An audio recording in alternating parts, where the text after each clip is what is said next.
Russia says it's pulling out of the International Space Station after 2024.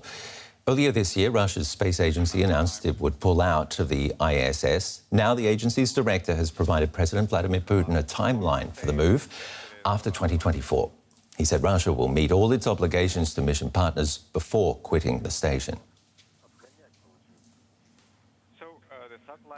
From DW Science, I'm joined by Leah Albrecht. Leah, just how significant is this announcement today?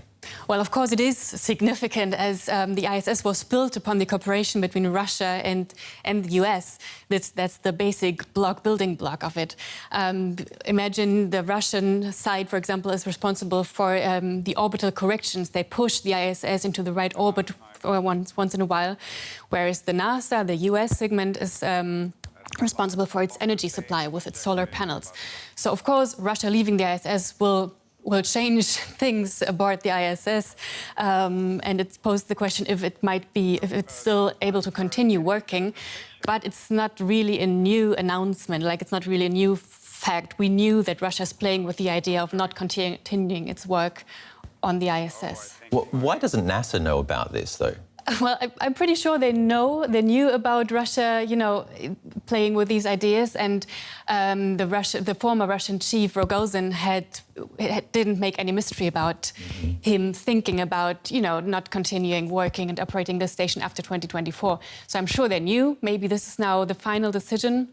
Maybe it hasn't been communicated to the NASA so far, but there's no way they didn't know about them. And it's not the first time you mentioned. What's different this time?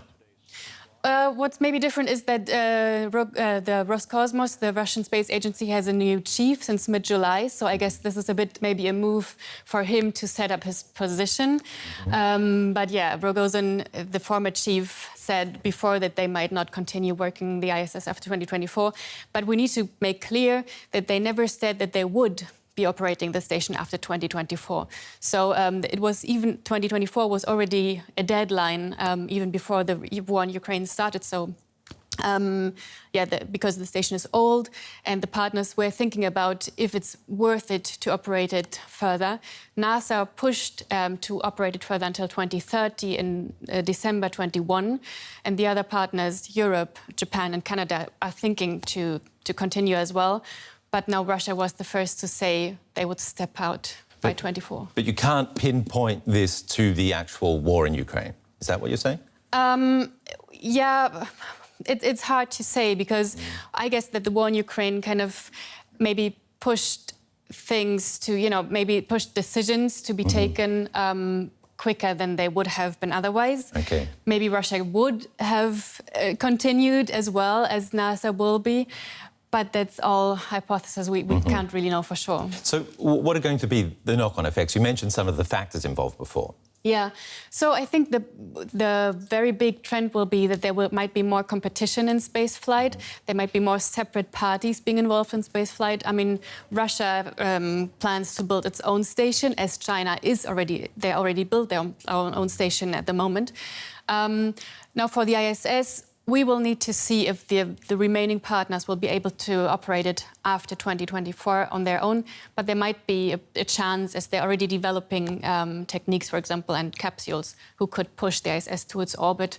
So there might be a chance that the ISS could survive. Okay, maybe not as a whole, but we are looking at a more splintered world, not just down here on Earth, but also up in space, by the sound of it. Definitely. Leah Albrecht from DW Science, thank you very much. Thanks for having me.